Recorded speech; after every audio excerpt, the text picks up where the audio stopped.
Hi, my name is Morale K. Jackson, but you can call me Jack for short. Welcome, oh foolish mortals, to my little corner of the internet that I like to call Kitchen Sink Chronicles. Today I figured for my next video following my triumphant return to this channel, I would go a bit old school YouTube. Because I grew up on old school YouTube, I thought I would take it back to that old school YouTube style and deliver you a sit-down chat video.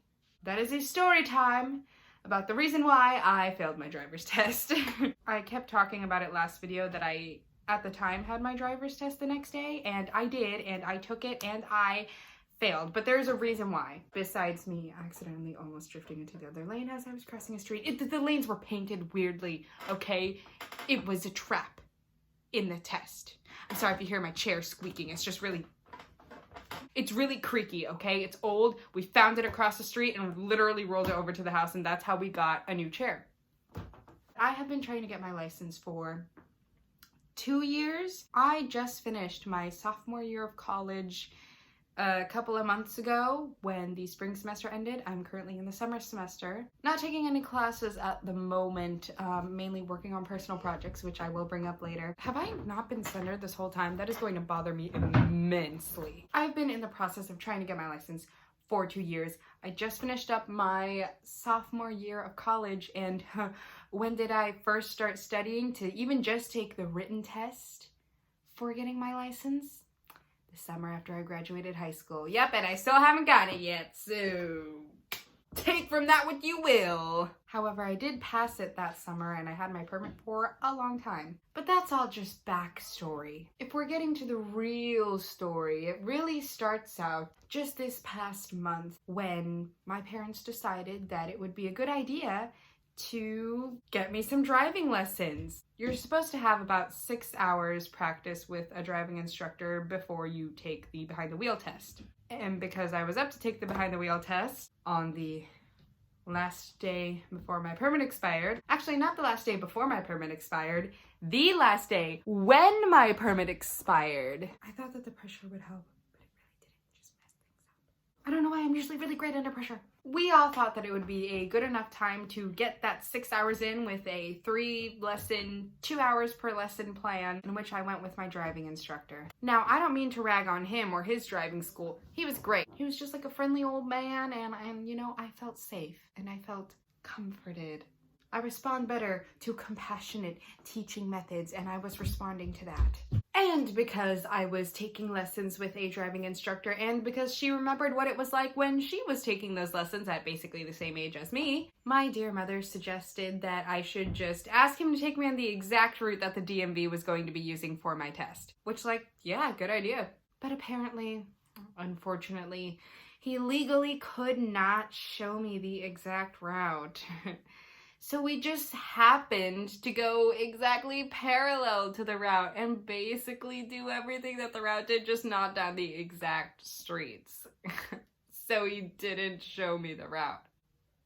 Hey, that instructor was not breaking the law. However, that wasn't good enough. So instead, just a few days before my actual behind the wheel test, my wonderful mother decided to help me out with my driving test by doing a full-on stakeout. And by stakeout, I mean that per the driving instructor's technically not given advice, wink, wink, nudge, nudge. Are those supposed to happen at the same time? I think I winked thrice. We did a full-on stakeout, meaning that we sat in my car and watched the people taking the test before me and followed them and got the exact route from that and looked at all of their mistakes and what they did right and wrong and just did the exact route over and over again because now we knew what it was.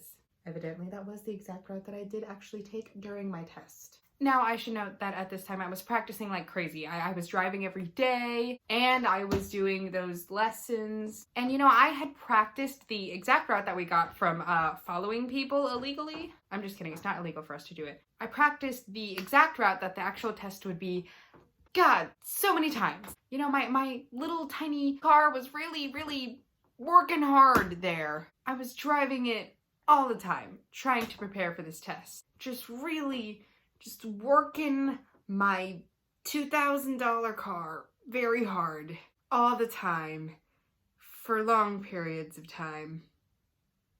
I think you can see where this is going. Now, I don't have the best car. My parents bought it for me because they're great, but it also is not exactly new or new.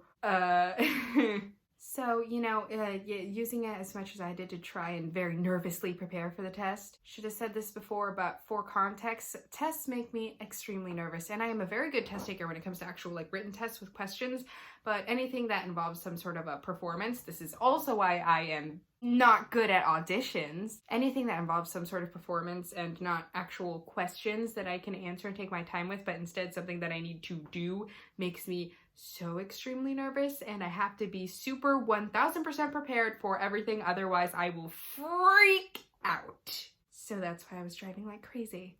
And my car, my poor little $2,000 car, it lasted as long as it possibly could, but also didn't last until the worst possible moment.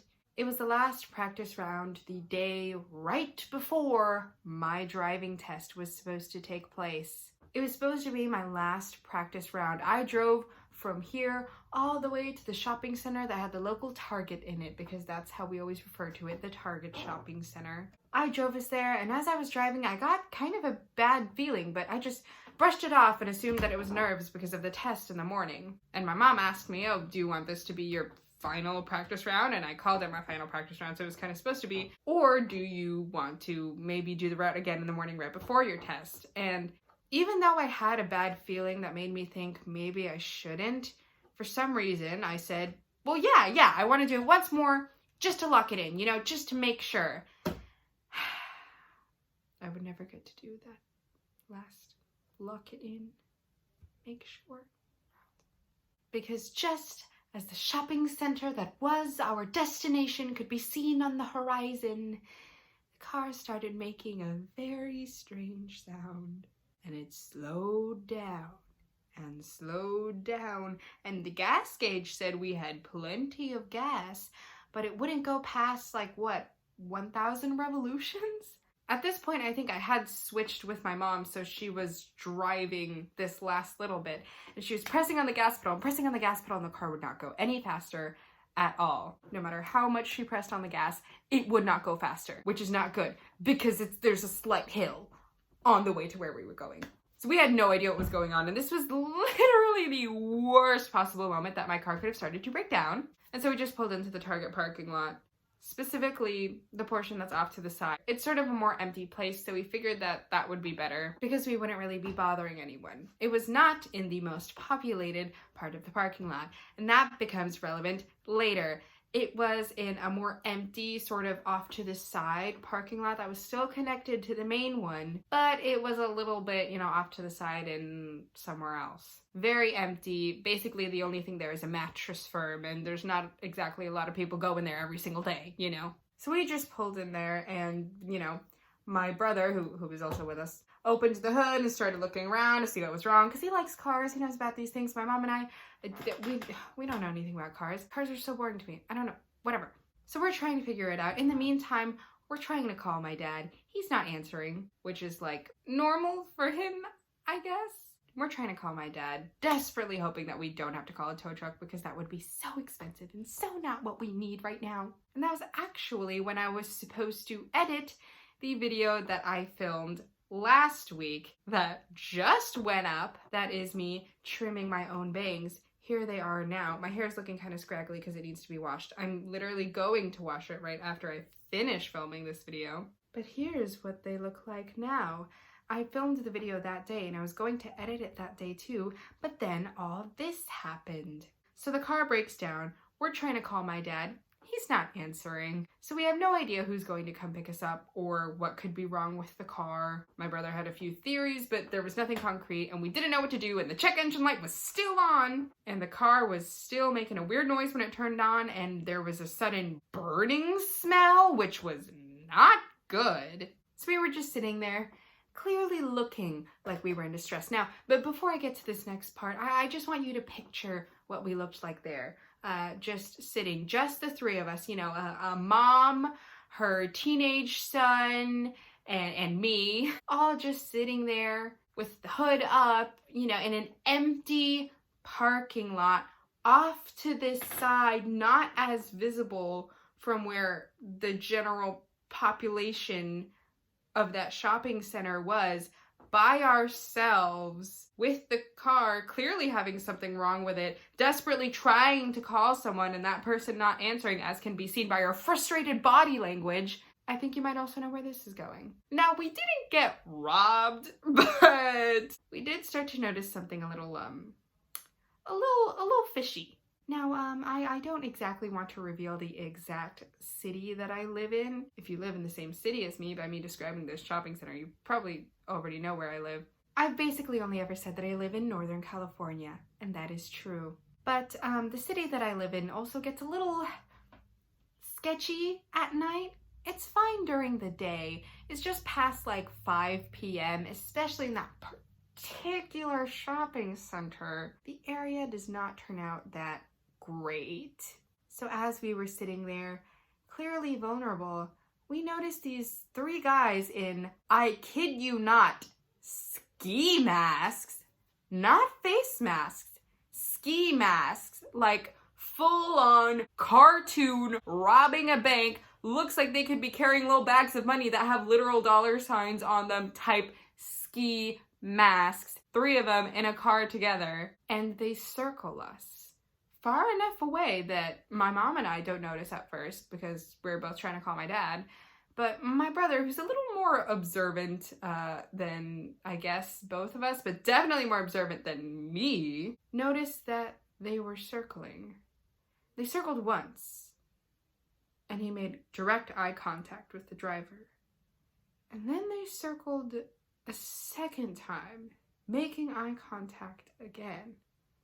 And then they circled for a third time, slowly getting closer every time, closing the circle just a little bit with each time, with my brother looking directly in the eyes of the driver, who was keeping an eye on us as we sat there in that nearly empty parking lot.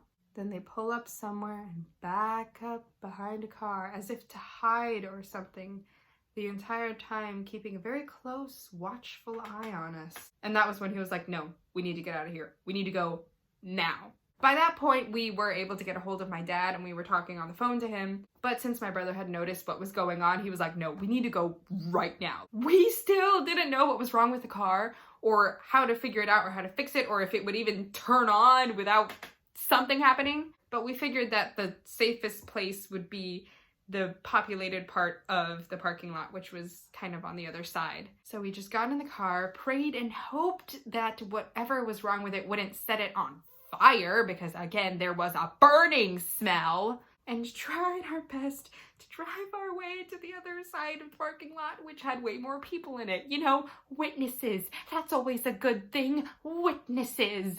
And the little piece of street that connects these 2 parking lots is sort of where a bunch of cars enter to get into it. So there were just these jerks who were great and not letting us go, just not giving us any room to go. Like, okay, we're in impossible danger here. Could you stop speeding up when you see us and instead leave us a space, please? Okay, thank you. So eventually we make it, going at a wonderful 5 miles per hour. And we pull into the Target parking lot where there were way more people and we felt much safer. But even then we tried to park like way into the parking lot where we would kind of get lost amongst all the other cars so that anyone who might have been watching us might not exactly be sure where we went or where we parked because there would be too much visual obstruction there. And at that point, we had been able to get a hold of my dad and asked him to come pick us up and to try and figure out whatever was wrong with the car. So we're in the Target parking lot and I'm exhausted. We're all exhausted. This is not how we wanted our evening to go. I wanted to edit my video. I thought that I would do the wonderful thing where I get to film, edit, and upload in one day. I always feel so accomplished when I do that. And I was hoping that that's what I could do for my return to YouTube. But no, I did not get to do that. I also realized that because there was something wrong with my car, and because we weren't exactly sure how to 100% fix it before the next morning, that I would have to take the test in my mom's car as opposed to my own. Need I remind you that this test was scheduled literally on the day that my learner's permit expired, meaning that it was either this or have to retake the written test and reschedule the behind the wheel test and basically start all over again from square one. So either I passed this test or I would be back where I started 2 years ago. So I took it. I took it in my mom's car, which is much more powerful than mine. I don't know exactly what the difference is, but I think it's like a V2 and a V4 or something like that. My mom's car is quite powerful. I mean, you barely step on the gas and it's like, oh, accelerate, you want me to accelerate? You want me to accelerate right now? And it's like, just calm down. My dad was able to sort of fix the problem. I think he had to like replace a cap on something and it was fine, but the check engine light was still on and the car seemed to run fine, but we all knew that they weren't going to allow me to take the behind the wheel test if the check engine light was on, because that of course could possibly pose a danger to myself as well as the examiner. And they don't want to take that risk, which is completely understandable. So I had to take the test in my mom's car, which is very different from mine and which is not the one I had been practicing in. Actually, it was the first car that I did learn how to drive in. It was the car that we drove in parking lots in my community college in, or at least the section of it that is in the city that I live in, because it's the main campus is somewhere, never mind. It was the first car that I learned to drive in, actually. It was the very first one that I ever drove, but once we got my car, we figured, oh, this is mine, this is the one I'm going to be driving, this is the one I'm going to take the test in, this is the one I will practice in. So I hadn't driven my mom's car even once in months, like 8 months at that point. I hadn't driven that car at all. The entire time I practiced in my car because I assumed that that is the car I would be taking the test in and that was the car that I'd get to drive once I finally got my license. But that was not the car that I got to take the test in. In fact, the car that I took the test in, I got to practice in for about 15 minutes before the test. It was bad enough to the point where the examiner literally asked me if that was my first time ever driving that car because he could tell that I was inexperienced with it. I didn't pass. I did make one mistake. Everything else, I think I was just thrown off by the car.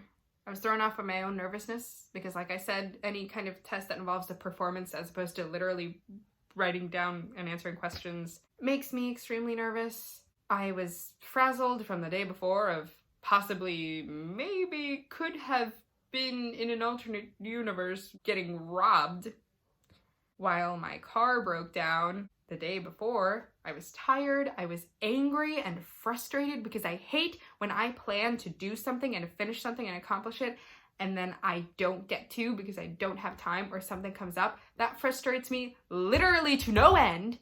And I was sad because I felt like I had put so many hours into practicing and practicing in this little car just for me to fail in a completely different one that I got to practice in for 15 minutes before the test when I had been practicing in a different one for months.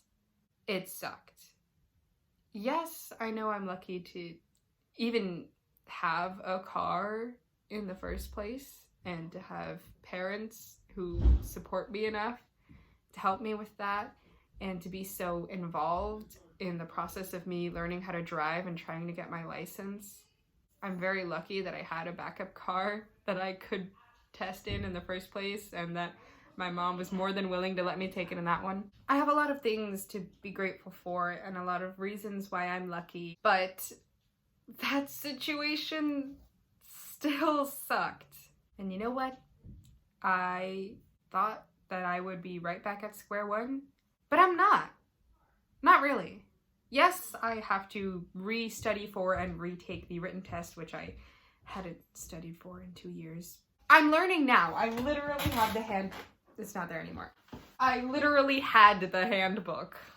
I've been reading through it. I've been taking practice tests. I'm going to continue taking practice tests. I'm gonna go take one right now. But I'm not starting from square one. And I think I need to remind myself of that because I already have the experience. I've already passed the written test once. I feel that I would have passed the behind the wheel test if I just had the car that I had been practicing in for literal months, because it wouldn't have made me as nervous and my braking and accelerating would have actually not been as sudden as they were when I actually took the test. But I'm not at square one because I have that experience and because I'm going to get my license very soon. I am speaking that into existence. The second that the check engine light goes off in my car, turns off, it's not lighting up anymore, and the second that I pass my written exam again, I am going to pass the behind the wheel test and I'm going to get my license, and I will no longer feel like I have to ask people to go somewhere.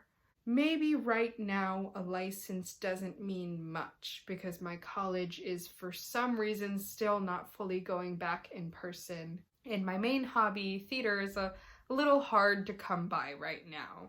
Maybe it doesn't mean much because I won't actually get to take myself many places at the moment, but it will mean a lot to me because everything has made me feel very trapped. And if there's one thing to know about me, it's that I hate feeling like I have to be stuck in a box or in one room or in one state of life. I'm not exactly sure how to phrase that, but I hate feeling stuck. I hate it so much. And if there's anything that symbolic win could mean for me, it's that I have control over my life. So I'm going to pass it. I'm going to. And if I don't again, no, that won't happen. This video will not become embarrassing.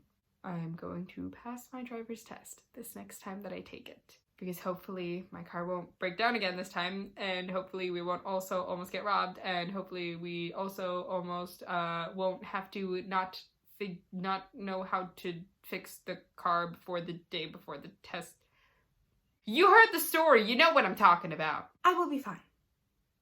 I will be fine. And then I'll get a hearse. Oh yeah, I was totally gonna talk about what I'm up to now. That took way too long, so we're gonna cover that in another video. Yay! Okay, now back to this. So that's what's been going on in my life.